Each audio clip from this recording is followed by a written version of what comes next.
Pakinggan ang mga kwento ng nagbagong buhay sa pamamagitan ng mensahe ng pag-asang mula kay Hesukristo.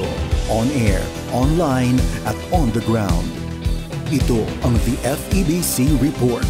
Kasama si Luis Miguel Castillo, President ng FEBC Philippines. From fear to faith, parang ganito ang tema ng buhay ni April Ortiz nang makilala niya si Lord.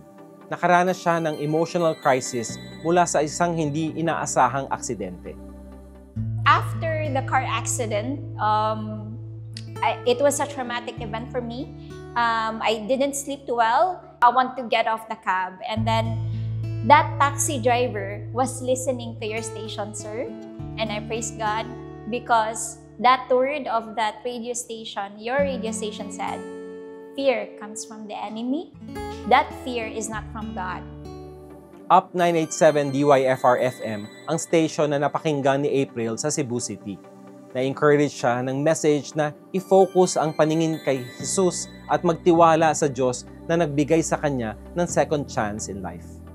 I think the hardest part for me, sir, was knowing that I'm alone. Because my husband is not there, I'm going to be the ones going to drive the car. And knowing that you are alone and that no one is there to help you navigate through life and your emotion, that's for me is quite hard. And that's how the Word of God helped me and build my faith. May pinagdadaanan si April sa kanyang marriage during this time. Naging malaking comfort sa kanya ang encouragement mula sa church at fellow believers. I praise God because little by little He was sending me warning, and He was actually building and He's aligning people, and one of the community is also your radio station and also the church, and it actually helped me to be deeply rooted in the Word of God and really to help me in terms of my emotion of really not feeling alone. I think it was DJ Zara mentioned that the Christian life is not meant to be lived alone. It has to be lived in a community. And then accountability is very important, in which something that I forgot, and I think that is one important factor as a Christian that we should always remember. Well, thank you for sharing that. You've mentioned foundational things, being biblically rooted, being in a community, being amongst peers or friends or others who are going through the same thing. But I think the anchoring is really important. The anchoring is anchored on God. And I think the tremendous sacrifices that we go through allows God to mold us in these trying times.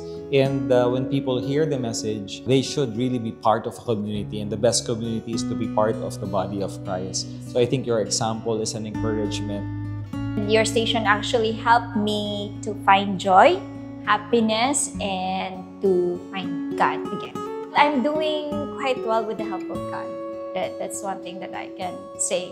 I'm not where I used to be, praise God. Gaya ni April, maraming tao ang nakaka-experience ng kalungkutan at isolation, kahit pa sa urban areas. Bahagi ng mission natin sa FEBC na i-connect ang mga tao sa gospel-believing communities kung saan maririnig nila ang salita ng Diyos, makakatanggap ng pastoral care at mararanasan ang pag-ibig ng Diyos mula sa congregation. Sabi pa ni April, marami sa nasasakyan niyang taxi sa Metro Cebu ang naka-tune in sa Up 987. Grateful siya dahil nare-reach out ng good news ang mga taong maaaring walang chance na makarinig nito. Payo ng Ephesians 4:15-16, sa halip, sa pamamagitan ng pagsasalita ng katotohanan sa diwa ng pag-ibig, tayo'y dapat maging lubos na katulad ni Kristo na siyang ulo nating lahat. Sa pamamagitan niya, ang buong katawan ay pinag-uugnay-ugnay ng mga kasukasuan na mula rin sa Kanya. At kung maayos na gumaganap ng tungkulin ng bawat bahagi, lumalaki ang katawan at pinapatatag nito ang sarili sa pamamagitan ng pag-ibig. We'd love to hear how God has used our broadcasts to encourage you and nurture your connection to a church family. I-message kami sa info@febc.ph. To support FEBC's gospel broadcast and bring hope to more people, please visit febc.ph/give. Hanggang sa susunod, ako si Luis Miguel Castillo para sa The FEBC Report. Take care and abide in Christ. Napakinggan mo ang The FEBC Report. Para maging updated sa ating stories online, mag-subscribe na sa ating YouTube channel at i-follow ang ating Facebook at febc.ph. Maging kabahagi sa misyon ng Far East Broadcasting Company Philippines na ipahayag ang mensahe ng pag-asa ni Hesukristo sa mundo. Bisitahin ang aming website sa febc.ph/give. Salamat sa inyong suporta sa ministeryo ng Panginoon. Pagpalain po kayo ng Diyos.